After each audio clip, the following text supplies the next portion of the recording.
wakajikuta hawana pahala pa kukaa. Kisha aliyewavamia yeye ndo amechukua hatamu ya dola katika nchi ya Yemen. Alipoamka alifadhaika sana Rabia ibn Nasr al-Himyari. Akawakusanya makuhani, waganga wake, wafasiri wa ndoto. Akawaambia, nipeni tafsiri ya ndoto niliyoiona. Jumla ya tafsiri alizopewa, akaambiwa, hii nchi ya Yemen, nchi yako hii itakuja kuvamiwa na Ahbash, watu kutoka Habasha, na ikishavamiwa watachukua wao kila kitu. Ikamtia hofu sana. Akauliza, haya mambo yanatokea lini? Akaambiwa, si leo wala si kesho, itachukua muda, inaweza ikafika miaka 60, miaka 70. Akasema basi kama ni miaka hiyo itakuwa mbali sana. Lakini akaanza mikakati mapema. Akawachukua watoto wake na vituku vyake wengine akawa anawatawanya katika miji ya mbali, kuepuka ile fedheha ambayo kaiona kwamba nakaambiwa iko karibu itakuja. Kawahamisha baadhi ya wanawe na watu wake, kawapeleka katika sehemu inaitwa Al-Hira huko Iraq. Na wanasema muarrikhuna, miongoni mwa vitukuu na vijana watoto wa huyu bwana waliokuwa kule ni mfalme ambaye ametamba sana katika Jaziratul Arab, anaitwa Nu'man ibn al-Mundhir. Ni maarufu sana, tulikuwa tunamsoma katika adab na tarikh. Nu'man ibn al-Mundhir ni katika vizazi vya Rabia ibn Nasr al-Himyari. Hawa ni katika wafalme ambao walihama kwa matukio haya ambayo tumeyasimulia, wakapelekwa katika miji mingine. Rabia ibn Nasr huyu akaishi katika ardhi ya Yemen, akaishi kisha baadaye akafa. Wakaja watoto wake. Miongoni mwa watoto wake alikuja mfalme very strong akiitwa Tuban Asad, ambaye huyu lile taji la Tuba ambayo tulizungumza ile title, wafalme wa Kirum wakiitwa Kaisar, wafalme wa Kisra Kifursi wakiitwa Kisra, wafalme wa Najashi wa Ethiopia wakiitwa An-Najashi, na wafalme wa Yemen walikuwa kiitwa Tuba. Sasa huyu Tuba, hili jina hasa ndo ameliestablish yeye, likawa limemvaa. Wanasema alikuwa ni very rich person, alikuwa ni mtu mwenye kupenda sana kusafiri, na alikuwa amekamata vizuri uongozi wake. Tuban Asad, miongoni mwa siku alikuwa anasafiri kwenda zake Syria, Sham, na baadhi ya watoto wake. Akafikia katika mji wa Yathrib. Yathrib ndo mji wa Madina ya bwana Mtume Muhammad sallallahu alaihi wasallam. Akamwacha mtoto wake pale, yeye akaendelea na safari kwenda Syria. Alipofika Syria akapata salamu huku nyuma kwamba mtoto wake aliingia katika mzozo na watu wa Madina na wakapigana na akauawa. Mtoto wake akauawa, waliomuua ni watu wa pale Yathrib. Yule bwana akarudi na hasira sana kutoka Syria, akaapa, akasema nitaumaliza na kudestroy mji huu kwa kumuua mtoto wangu tu, watakiona cha mtema kuni. Akaja zake Madina, akaanzisha na jeshi lake kubwa kutoka Syria, akaanzisha vita kali sana kuwapiga vita watu wa Madina. Vita viliendelea kwa siku kadhaa. Ulama wa tarikh wanasema wakati wa mapumziko ya vita, labda watu wanapigana mpaka jioni, kulikuwa kunatokea mambo ya ajabu ambayo si ya kawaida. Mambo gani?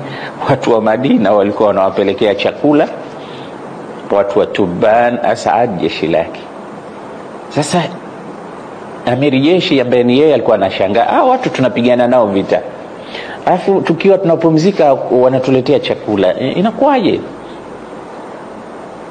Wanakula na wao chakula, waone kwamba labda ni sumu au nini. Wanakuta kwamba hao watu wanatufanyia kweli ukarimu, alafu baadaye vita vinaendelea. Wakimaliza vita wanapelekewa chakula. Ikawa hili jambo linamshangaza sana, linamshughulisha huyu bwana, lakini haachi kuwapiga vita kwa sababu achukue kisasi cha mwanawe.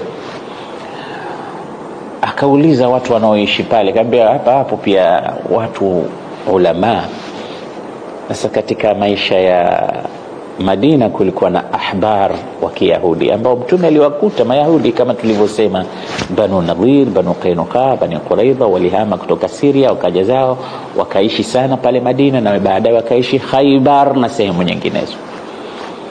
Anasema wapo ulama hapa, basi waiteni, nataka niongee nao, niwaulize kuhusu habari za hawa watu, mbona mimi wananishangaza. Na huu ni ukarimu wa watu wa Madina, na mpaka leo ukifika Madina utakuta watu wa Madina ni tofauti sana na Waarabu wengi ambao unakwenda kuwakuta katika miji yao. Hata pale Maka kwenyewe utakuta hali za watu wa Maka na hali za watu wa Madina zinatofautiana na tabia zao.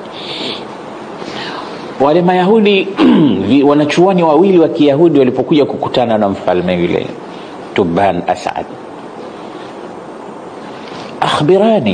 akhbiruni an hali ahli hadha albalad, hebu nielezeni watu hapa Madina na huu mji namna ulivyo, na mimi nataka kuumaliza huu mji. Wale wakamwambia usipate shida, huu mji huwezi kuumaliza, huwezi kuangamiza. Huu mji una historia kubwa. Historia gani? Nasema innahu mahjaru akhir al-anbiya. Huu mji katika Taurat tunaona kwamba ni mji ambao itakuwa mahamio ya mtume wa mwisho. Mwenyezi Mungu anamtuma mtume katika watume wake wa mwisho, atakuja kuhamia katika mji huu. Kwa hiyo mji upo, hutoweza kuumaliza, hutoweza kudestroy. Kwa hiyo hapa ulipofika ushapigana nao sana, na watu unawaona walivyokuwa wakarimu, jeshi lako lenyewe linakula chakula chake, achana nao. Kafika pahali yule bwana akasikiliza nasaha zao Mayahudi wawili, lakini katika kuwadadisi sana akawapenda. Ni ulama na unavyojua Mayahudi wa mwanzo na Wakristo wa mwanzo lam yubaddilu shay'an. Watu walikuwa katika track, hawakupinda pinda. Mafundisho ndo yale yale ya Nabii Musa, isipokuwa wachache walioenda kinyume. Na hao watu walikuwa miongoni mwa watu wanaojua ukweli, na Mtume sallallahu alaihi wasallam wanamjua kwa sababu amebashiriwa katika Taurat na Injili, wa mubashiran bi rasulin yati min ba'di ismuhu Ahmad. Kwa vitabu vya kale vimemzungumza Mtume, yaarifunahu kama yaarifuna abnaahum. Walikuwa wanamjua sana Mtume kama vile wanavyojua watoto wao. Sifa zote za Mtume zimo katika Taurat na Injili. Kwa hiyo anamwambia wewe huwezi kufanya kitu hapa, bora uondoke. Yule mfalme hakutaka kuondoka peke yake, akasema nyinyi lazima niwachukue twende mkanifundishe namna gani hii dini na hizi Taurat na Injili, Mungu vipi kwa sababu hivi vitu mimi mara ya mwanzo kuvisikia.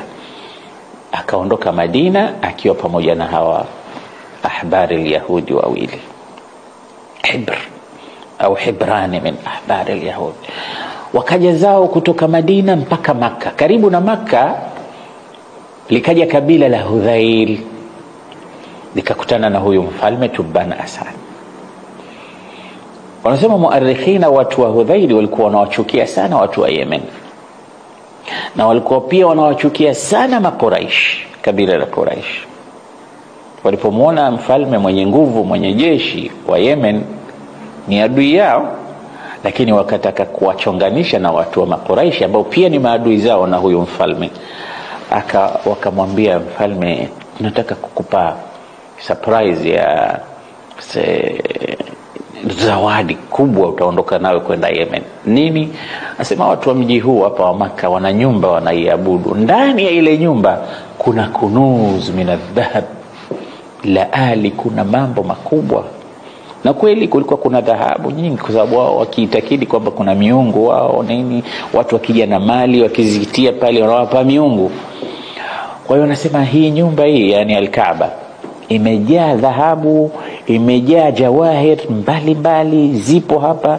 Kwa hiyo kama unataka ukiwapiga vita tu watu, ukivunja ile nyumba utaondoka hapa mzito sana. Na hela ndio hela, dhahabu ndio dhahabu. Yule mfalme akasikiliza. Alivyoamua sasa na jeshi lake kutaka kwenda kuivunja Al-Kaaba na kuzipata zile lulu na dhahabu na fedha, wale wanachuoni wa Kiyahudi wakamzuia, wakamwambia unataka kufanya nini Tuban? Asema hamjisikia hapa nimeambiwa kuna lulu, dhahabu, fedha, nataka kuzichukua. Anambia la tastati, innahum ma aradu illa halakak. Hawa waliokupa advice hii, walokuonyesha, walitaka kukumaliza wewe. Ni kama kwamba irmi dhalimina bidhalimin, wao hawapendi watu wa Maka, lakini pia wewe hawakupendi na wanakutokomeza katika balaa hii. Ashrafu baitin ala alwujud, unaona hii Al-Kaaba ni nyumba tukufu zaidi katika dunia ya Allah subhanahu wa ta'ala, na ukienda kuivunja ile wallahi utapata balaa. Usije ukafanya ulichoambiwa. Sasa nifanyeje?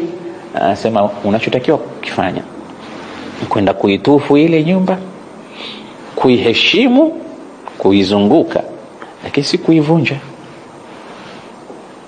Mbona nyinyi hamtufu wala hamzunguki? Mnaniambia mimi sisi ni ahbar, sisi ni ulama, sisi tukifanya jambo watu na wao wanatufuata.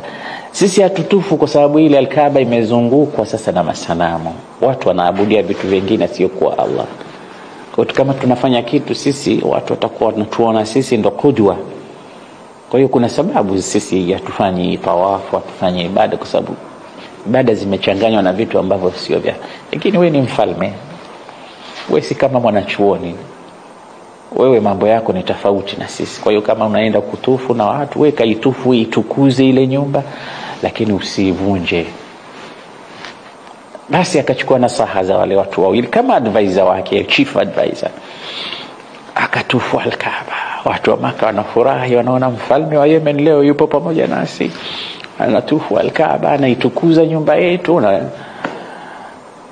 baada ya tawafu usiku amelala, akapata ndoto mfalme Tuban Asad.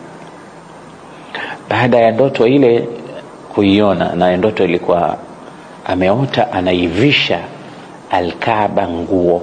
Yani Al-Kaaba ilikuwa matofali tu, anaivisha nguo Al-Kaaba, kiswatul Kaaba. Aliwaamka akaivisha nguo ya sufi Al-Kaaba. Ni mfalme na ana uwezo mkubwa. Watu wakafurahi. Siku ya pili akaota ndoto nyingine tena, anaivisha ndoto Al-Kaaba nguo ya kitambara ghali kuliko vishwa mwanzo, kitambara cha sufi. Wanasema kana yulbisu Al-Kaabata, alikuwa akivisha kiswa ghali min al-Yaman, anaikivisha kitambara cha fakhri ya kitambara. Siku ya pili akakitafuta kitambara ghali kuliko sufi, akakishona vizuri, akaivisha Al-Kaaba. Muarrikhina wanasema huwa yu'tabaru awwalu man kasa Al-Kaaba, mtu wa mwanzo kuivisha nguo Al-Kaaba ni huyu bwana mfalme wa Yemen Tuban Asad. Katika kuanzia hapo ikawa Al-Kaaba inavishwa tena. Zile nguo zilikuwa zikivishwa Al-Kaaba hazivuliwi, yani inakuja nguo juu ya nguo, nguo juu ya nguo, nguo juu ya nguo, mpaka ilifika pahali ikawa imelemewa ile Al-Kaaba kama itaanguka kwa maguo yaliokuwa juu yake. Ikawa sasa ikivishwa nguo zile nyingine zinatolewa, na mpaka leo Al-Kaaba inavishwa nguo. Kuna siku maalum, nadhani mwaka mara moja au mara mbili inabadilishwa nguo ile, mara mbili au mara moja kama sijakosea, inavuliwa, inawekwa kitambara kingine kisafi, nyakati zile za haji na zile nyakati za Ar-Rabi' al-Awwal. Watu wanaendelea kuivisha ihtiraman li hadha albayt, kwa kuiheshimu na kuitukuza nyumba ya Al-Kaaba. Tuban Asad baada ya kutufu Al-Kaaba akarudi zake Yemen. Sasa wakati anarudi Yemen, alirudi na hawa ahbari leo. Nataka nikupe picha vipi Uyahudi ulienea katika nchi hizi. Akaja zake na hawa wanachuoni wa Kiyahudi mpaka Yemen. Alipofika Yemen, raia wake wote akawakusanya, akawaambia nataka muingie katika dini ya hawa watu Yahudia. Watu wa Yemen wakakataa, hatuwezi kuingia katika Yahudia. Mtaingia, hatuwezi kuingia. Je, mkipata dalili na burhani kwamba mko katika dhalala, nasema hapo tutakubali. Lakini tutoe sisi walikuwa kiabudia moto katika chumba fulani, moto umewashwa kwa kweli, ukifungua mlango ule moto unatoka. Ukafika pahali wakasema ikiwa tutakwenda kutahakamu fima bainana katika chumba kile moto ule, tumuombe Mungu mtu ambaye dini yake ni ya batil aunguzwe na moto, aliyekuwa katika haki abakie moto usimguse. Wakaridhika. Mahibri wa Kiyahudi wale wakaenda wakasimama mbele ya mlango, makuhani wao wale wakaja wakasimama mbele ya mlango. Mlango ulipofunguliwa moto ukawa unakuja, makuhani wakakimbia, wale Mayahudi wakabakia pale pale. Wanajua kwamba sisi tuko katika haki, tunamwabudu ilahan wahidan la nushriku bihi shay'a.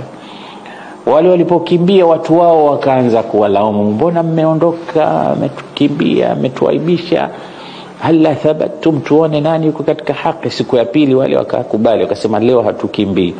Moto ulipotoka ukawaunguza makuhani wale Mayahudi wakabakia hawakuungua. Watu wote waliokuwa katika ile miji wakasema sasa sisi tutawafuata hawa Mayahudi. Hivi ikaenea Yahudia katika miji ya Yemen na baadhi ya Jazira al-Arabia. Lakini dini day by day zinakuwa watu wanabadilika, watu wanaharibu, watu wanafanya mambo ya ajabu ajabu. Ushirikina unarudi kama ilivyokuwa, ndivyo ilivyochukua nafasi hizo. Hata wakipata watu wasawa, baada ya muda wanapotoka wanarudia katika ushirikina wao. Tuban Asad baada ya maisha na yeye aliondoka, alikufa. Wakaja watoto wake waliowarithi. Watoto miongoni mwa watoto waliomrithi Tuban Asad ni mwanawe, alikuwa akiitwa Hassan. Huyu Hassan ulama utarikhi wanasema alikuwa na ghururi na kujiona kwa hali ya juu. Ilifika pahala katika mamlaka yake akauliza, kuna jeshi lenye nguvu zaidi katika ardhi kuliko la Yemen? Kuna watu wana ufalme una nguvu kuliko wangu? Akaambiwa ndiyo, Malikul Furs. Na Furs wakati huo ndio ilikuwa giant katika zile dola zenye nguvu sana, mpaka kimshinda Rum, Imperatoria Romania zikishindana na Farisia. Akaambiwa Hasani, hakuna mfalme strong kama huyu Malikul Furs. Wenyewe walikuwa kimita Shahin Shah, yani Malikul Muluk. Ndio maana mtume akakataza jina ile lisitumike. Hakuna Malikul Muluk isipokuwa Allah. Wanasema alikuwa na taji juu ya kichwa chake kilo 90 za dhahabu. Sasa kilo 90 atazivaje kwenye kichwa? Alikuwa hazivai, ilikuwa lile taji limekamatwa na minyororo juu ya kichwa chake. Sasa linakuja tu kama linakaa juu hivi, lakini limezuiwa na minyororo. Kwa hiyo yeye akikaa kama kwenye kiti changu kama hiki, alafu taji liko juu, akitaka kuondoka linavutwa. Ndio style yake. Wakimuita Malikul Muluk, yani Shahin Shah, mfalme wa wafalme. Alikuwa very strong katika nini yake ya utawala. Hassan akaambiwa huyu Malikul Furs ndio mwenye nguvu kuliko wote. Akasema sasa jiandaeni, tunaenda kupigana na a'dhamu malikin, a'dhamu daula katika ala wajhi al-ardh. Watu wakakamata midomo yao, kijana huyu ghururi zake hizi zinampeleka wapi? Anaenda kupigana na Furs, anaenda kutumaliza. Lakini ni mfalme kishatoa amri. Jeshi likatahara kutoka Yemen linaenda kupigana na kutangaza vita na mfalme wa Furs. Walipofika njiani, wanajeshi wenye akili wakala njama. Sema jamani, huyu kijana japo ni mfalme wetu lakini anatupeleka siko. Na watu wakawa wanamchukia kutokana na maamuzi yake na tabia yake ya kibri na ghurur. Sasa kila pale alipokuwa akienda katika msafara, ikipigwa mahema wakati wa kupumzika, watu wanapumzika, kila anayepita kwenda kwa mfalme lazima alikuwa anafanywa taftish. Security ni kali kwa sababu anajua kwamba wengi wanamchukia kutokana na maamuzi yake. Kwa hiyo kule upekuzi ulikuwa mkubwa. Haingii ndani mtu mpaka apekuliwe, isipokuwa ndugu yake akiitwa Amr. Yeye alikuwa anaingia tu kwa sababu na huyu brother hawezi kufanya kitu chochote. Kwa hiyo wanajeshi wenye akili wakala njama, wakasema jamani, kuliko watu wa Yemen wote kupotea, waangamizwa kwa kibri na ghururi ya huyu mtu, bora tumwangamize yeye. Sasa tutafanyaje? Wakamtafuta ndugu yake ambaye akiitwa Amr. Kaambia Amri, wewe unaona ndugu yako huyu maamuzi yake ni very dangerous, amechukua maamuzi ya hatari, anataka kumaliza watu, sisi tutaweza wapi sisi kupigana na force? Sasa tunakutaka wewe ummalize ndugu yako, alafu sisi tukubai wewe na tukuvoti kama mfalme wetu, turudi nyumbani, tutakwenda kusagwa sisi na mafursi. Akapewa maneno ndugu mpaka akakubali, kasema bora. Akaambia basi, akachukua kisu, siku yeye hapekuliwi, anaingia kwenye hema la ndugu yake, faqatalahu, akamuua kaka yake. Jeshi lote likarudi baada ya kujua kwamba shauawa yule bwana, vita tena havikuepo, wakarudi zao. Akawa kiongozi ni Amr. Amr hakuwa katika hali nzuri baada ya kumuua mama kaka yake. Unajua kuua ni kitu kikubwa sana. Wanasema Waarabu, ya qatila ruh went ruh, mwenye kuua roho unakwenda wapi? Yani huna kwa kwenda, ile damu ile inakuandama tu. Wanasema ilikuwa hapati usingizi kabisa usiku, unaona vituko nini kwa ile damu ya ndugu yake. Kafika pahala akaona yuko kwenye mahaniko, msongo wa mawazo. Washauri wake wakamwambia, unajua kwa nini wewe? Ni kwa sababu umemuua kakako, na ndio maana hivi vituko vyote unaviona. Sasa ukitaka kusalimika, uqtul jami'a alladhina asharu ilayka biqatli akhika, wale watu wote waliokushauri kwenda kumuua kaka yako waue wote, na wewe utakuja kusalimika. Akawaua wote wale, akabaki sasa yeye na jeshi lingine jipya, kaendeleza serikali yake. Lakini baadaye tena kukawa hakuna utulivu, wenyewe kwa wenyewe wale ndugu wakawa wanauana, itirabi zinatokea mara hivi. Wakati utulivu haupo katika nchi, kajitokezea mwanajeshi mmoja miongoni mwa wanajeshi waasi akiitwa Al-Khunai'a. Yeye ndio ukaangukia ufalme baada ya kufa huyo Amr, uko mikononi mwake. Huyu mtu ana ausaf mbaya, anaambia yeye alikuwa ni qati'u tariq, alikuwa ni mtu jambazi, mtu laqib, mtu hajulikani, na yani ni mtu ambaye hana ausaf, lakini yeye ndo akawa mfalme. Surprise hivi watu wakaona mfalme wao ni Al-Khunai'a. Ikaendelea kuwa katika faudha Yemen hivyo, na kila siku zikizidi ukafiri unaingia na ushirikina unazidi, hakuna dini tena, watu wanaacha takalidi zile za dini ya haki, na wale mayahudi wale wafundisho zinasahaulika.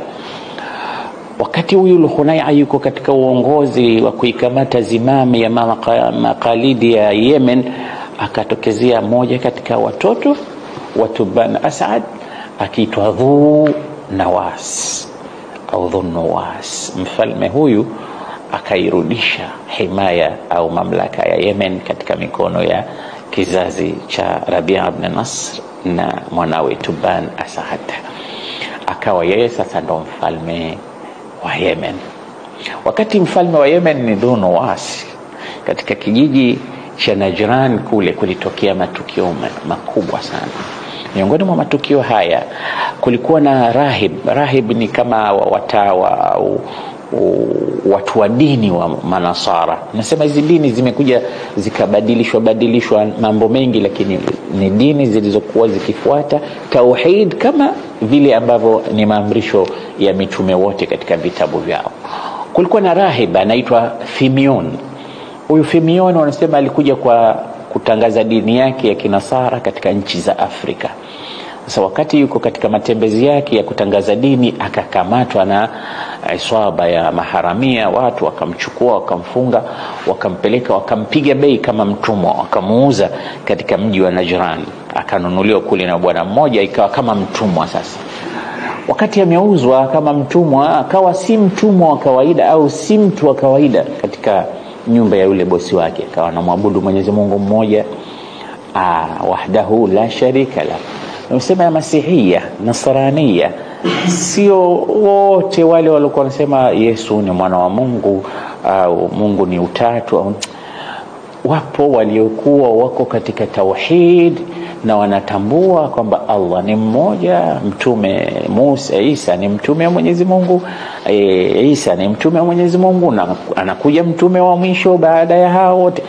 Hii imani hii ndio waliokuwa nayo wale ahlul kitab ambao tumezungumziwa katika vitabu vyetu vya Qur'ani na mafundisho yake. Tukaambiwa ta'amul ladhina utul kitaba halal lakum, na hata chakula chao ni halali kwenu, na hata wanawake wao mnaweza mkawaoa, vitu kama hivi. Ikafikia pahala yule bwana aliyemnunua Fimion akiingia chumbani kwake anamkuta anasali, anafanya ibada, na mara nyingine anaziona karama mbalimbali, anaona nuru mbele yake, anakuta vitu ambavyo sio vya kawaida. Mimi nimemnunua mtu aina gani? Ikabidi ampekue, wewe ni nani? Akamweleza, sisi ni watu wa dini, mafundisho yetu ya Musa na Isa, Taurati nasema hivi, nyinyi mbona mnafanya ushirikina? Watu wa pale mjini walikuwa wanaabudia mti ndio Mungu wao. Hivi sisi tunavyofanya sivyo? Ambaye nyinyi mnafanya shirki. Vipi mnaabudia mti? Mnamwacha Mungu wa haki, Mungu wa Nabii Isa, Mungu wa Nabii Musa, Mungu aliyeumba mbingu na ardhi, mnakwenda kufanya ibada ya kuabudia miti? Ina maana huyu si Mungu. Tena la, araaita in ahlaka rabbi rabbak hal ta'bud rabbi? Akamuuliza bosi wake, je, Mungu wangu ninayemwabudu mimi akimmaliza Mungu wako, wewe utakubali kumfuata Mungu wangu? Bosi wake akasema ndio. Akamwambia, sasa wacha tuone Mungu wangu na Mungu wako nani zaidi. Semekana huyu rahib akaomba dua zake, akasali kumomba Mwenyezi Mungu abainishie hawa watu kwamba Mungu wa haki ni yeye. Ule mti ukaungua walikuwa wanaabudia wale watu. Watu wakaona maajabu, wote wakaingia katika dini ya huyu bwana pamoja na bosi wake. Ikawa Nasrania ndio iliyotawala pale, na tabshiri ya huyu bwana Fimioni ikampata bosi wake, na watu wote wakaingia katika. Ndio maana Manasara walikuwepo katika Jaziratul Arab na Mayahudi walikuwepo kwa taalim za bakaya ya wale waliokuwa wakifuata Taurat na Injili ya haki, duna tahrifin wala ta'til wala tabdil. Sasa miji ya Najran ikawa inarindima kwa dhehebu hili la Kinasara. Katika watu waliohama kutoka Najran kuja Yemen, wakaja sasa wakati huku Yemen Uyahudi ulioenezwa umeshaingia ukafiri, ushirikina, umajusi wa kuabudia moto. Wakahama watu kutoka Najran, miongoni mwao ni bwana mmoja akiitwa Abdullah ibn Tamir, akija zake Yemen. Huyu ndo aloleta unasara Yemen. Alipofika huku mfalme Dhunuwas na watu wake wako katika nini? Ibada ambazo sio nzuri tena. Watu wanaamini ushirikina, uchawi, umajusi, ushirikina ndo umetawala. Wakaja sasa wakawa, unajua Mayahudi na Manasara ni maadui. Uyahudi ni mbali na Unasara ni mbali, hawapatani hawa watu kutokea zamani. Sasa walipokuja hawa Manasara Yemen na Yahudia ndo wapo kule na washafanya taharifu zao, ikawa hawajitoi uhalisia wao kwamba sisi ni akina nani. Jambo pale mjini, njiani wakati watu wanapita pita, anasema Mtume sallallahu alaihi wasallam, likatokezea daba, inawezekana ikawa joka au mnyama mkubwa, akawa kama amezuia njia. Watu wakawa wanashindwa kupita. Yule kijana akasema, al-yawma a'rif, leo nitapata bayana, kalamu ar-rahib wa kalamu as-sahir, ayyuhuma ahaq wa asdaq, maneno ya mchawi au ya huyu mwanachuoni wa Kinasara, ni nani mkweli katika? Leo nitajua. Akachukua jiwe akasema, Allahumma in kana kalamu sahih, in kana kalamu rahib asdaqu wa ahabbu ilayka min kalam as-sahir faqtul hadhihi ad-dabba. Ya Rabbi, ikiwa maneno ya huyu mwanachuoni yanapendeza zaidi kwako na ndio ya haki, basi ili nyama liue. Akachukua jiwe tu akampiga yule mnyama na yule mnyama kupizidi. Akamwambia, kijana wangu, umefika katika level kubwa, wa saufa tubtala. Sasa jiandae na maonjo mbalimbali, mitihani iko karibu.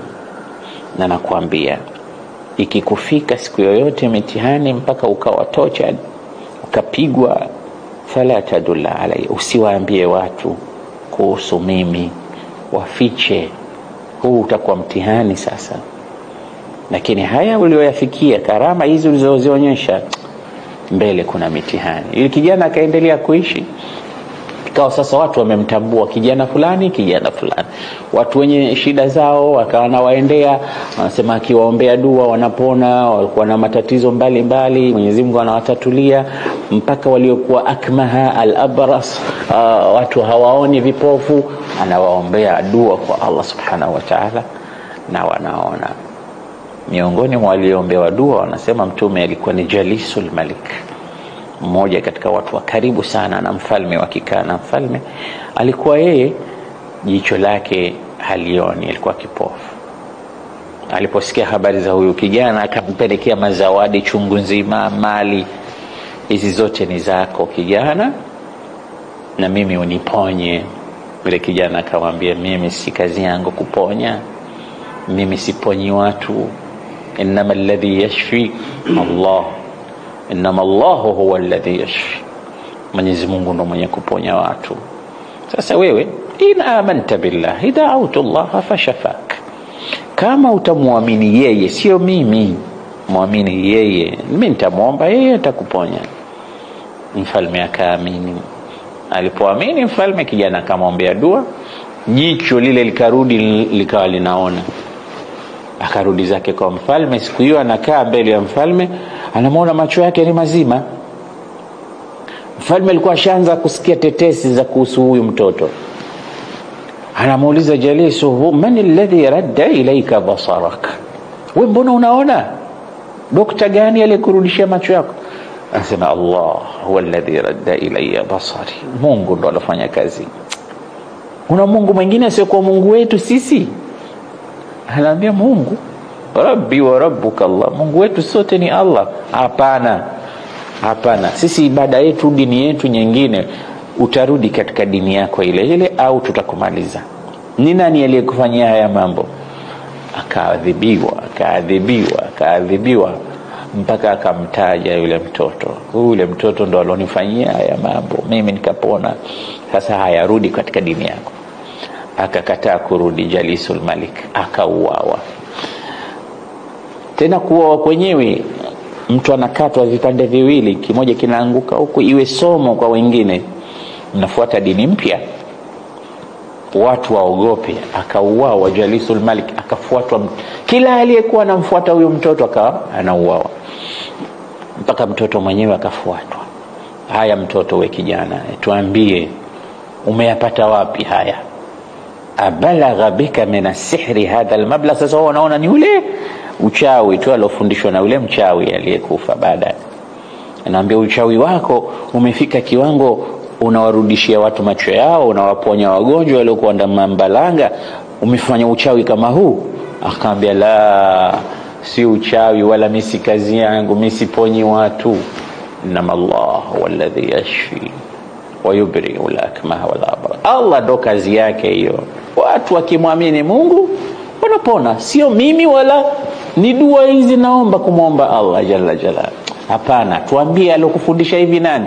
Sema si mchawi, tutaji.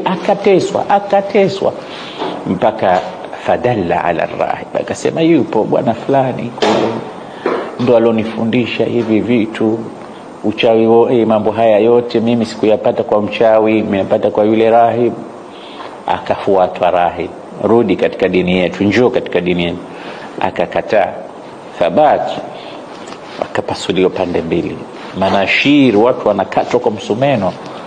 akakatwa na yeye bila kurudi katika dini ya masanamu, dini ya shirki, akathubutu katika dini ya haki, akauawa. Sasa akabakia yule mtoto, na wewe rudi. Akaambia mimi sirudi. Lakini sasa mfalme akataka kutoa punishment hii, watu wote wapate ibra na mazingatio. Akawaambia jeshi lake, mchukueni mpelekeni mpaka kwenye mlima mrefu juu huko, alafu msukumeni afe kutoka katika jabali ile, akibingiria na kuanguka katika mlima. Wakamchukua wakaenda naye mpaka katika dhirwatil jabal. Kisha kufika juu ya jabali pale top kabisa, kutaka kumsukuma yule kijana, akamwelekea Allah akamwambia, Allahumma kfinihim, ya Rabbi nitoshe na hawa watu bala zao. Fataharaka watazalzala aljabal, jabali likataharaki, katetemeka. Wote waliokuwa pale juu, majeshi yale walokwenda kutaka kumtupa kule, wakafariki, wakadondoka wao. Ile kijana fanazala yamshi, kaenda tena akarudi kule kule kwa mfalme. Mbona hujafa we? Wako wapi watu walokwenda na wewe? Sema laqad kafanillah, Mungu amenitosha, wamekufa wao. Akaambia jeshi lingine, mchukueni mtieni kwenye boti, kwenye kidao, mpelekeni katikati ya bahari, kisha mumtose kule alafu mrudi. Wakamchukua mpaka katikati ya bahari. Wakafika pale, kijana akamwelekea Allah, Allahumma kfinihim ya Rabbi, ya Rabbi nitoshe na balaa na shari zao. Kiboti kile kikataharaki, wale wote wakazama, yeye akabakia, akapiga makafi yake, akarudi tena kule kule kwa mfalme. Tena hakimbii baada ya wale kufa, anarudi kule kule. Mfalme basi, wewe ni mtu aina gani? Mbona hujafa? Wako wapi? Mungu amenitosha. Kila mbinu unafanya kama, sikiliza mfalme, sikiliza, innaka lasta biqatilin hatta taf'ala ma amuruk. Baba, wewe huwezi kuniua mimi mpaka ufuate instruction nitakazokupa mimi, vigezo na masharti haya fuata. Ukitaka kuniua fuata ninachosema mimi. Nifanyeje? Ngambia, chukua mwili wangu nitundike kwenye mti, alafu chukua watu wakusanye wote. Wakati unaniua, chukua mkuki katika mikuki yangu mimi, ukinirembea, ukinichoma mkuki ile, sema bismillah rabbil ghulam. Ukisema maneno hayo utaniua, hivi hivi huniui. Mfalme kweli akachukua watu akawakusanya, akamchukua akamtundika, akachukua mkuki, watu wote wanatizama, bismillah rabbil ghulam, akamchoma mkuki, kaingia. Yule kijana akafa. Wote walioshuhudia kitendo kile kusema amanna bi rabbil ghulam, sote tumemwamini Mola wa kijana huyu. Mfalme hakuweza kumuua kijana huyu kwa hila zote alizozifanya, mpaka mwisho alipomwambia fanya hivi, basi sote tumeacha dini ya mfalme, tumeamini dini ya kijana huyu. Watu wakamwambia, unaona sasa, ile leo ulikuwa ukiliogopa ndilo lilokuwa. Watu wote sasa wamekuacha, wamemfuata Mola wa kijana huyu, itakuwaje sasa? Asema watanitambua.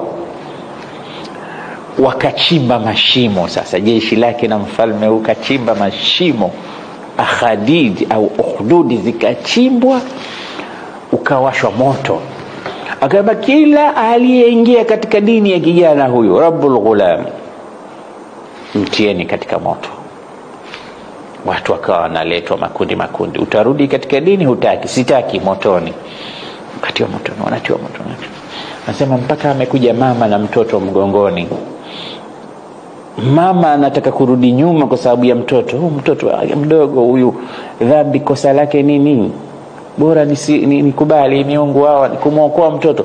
Inasemekana mtoto akasema, yuko mgongoni, mtoto mdogo hajaanza kusema, akasema, ya umma innaka ala haq, mama nenda kama walivyokwenda wenzako, ingia wewe uko katika haq, wala usigatigati, ingia.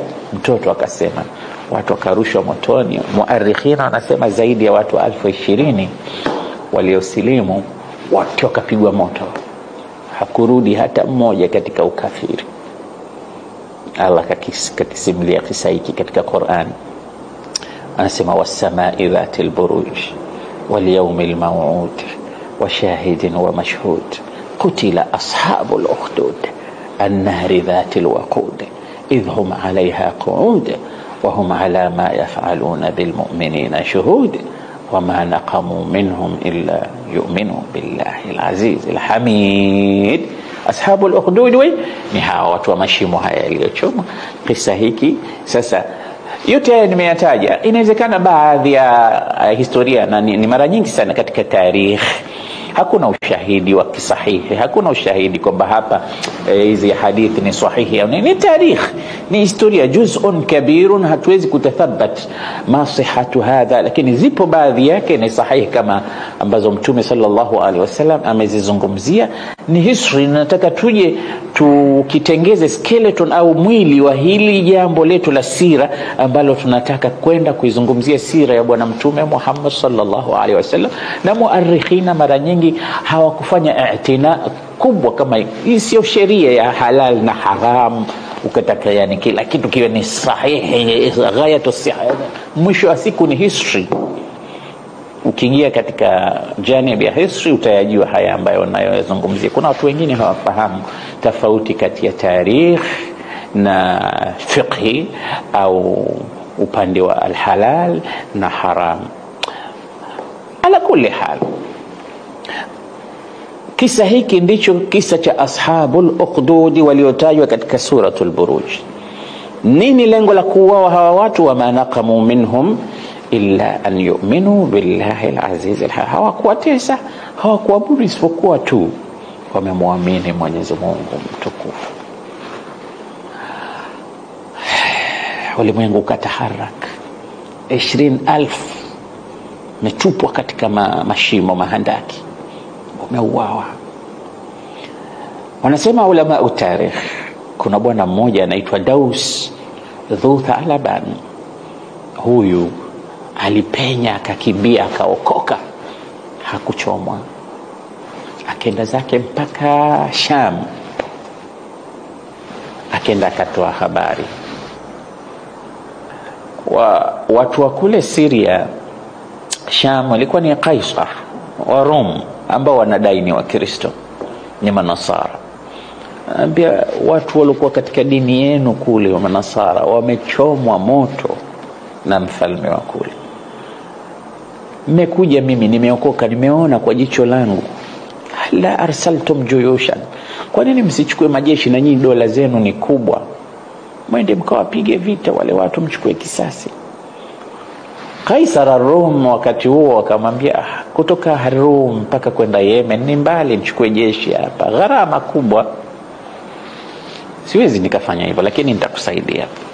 Nenda zako Habasha, mfalme wa Habasha Najashi pia ni Mkristo, kamwambie habari hizi, atakusaidia. Akatoka yule bwana akaenda zake mpaka kwa Najashi. Barua ile kaandikiwa. Najashi alipopata barua akasoma yaliyowakuta manasara Yemen, akakasirika. Anasema watu waliomwabudu Mwenyezi Mungu wanachomwa kiasi hiki. Anasema muarrikhun aliunda jeshi la watu 70,000. Akawaambia nendeni Yemen mkachukue kisasi, mkawapigia hawa watu waliofanya kitu hiki. Jeshi likaundwa kutoka Ethiopia, Habasha, lina watu 70,000. Kiongozi na kamanda wa jeshi alikuwa akiitwa Aryat, na msaidizi wake akiitwa Abraha. Unaona sasa ili jina Abraha wengi tunalijua, Abraha al-Habasha.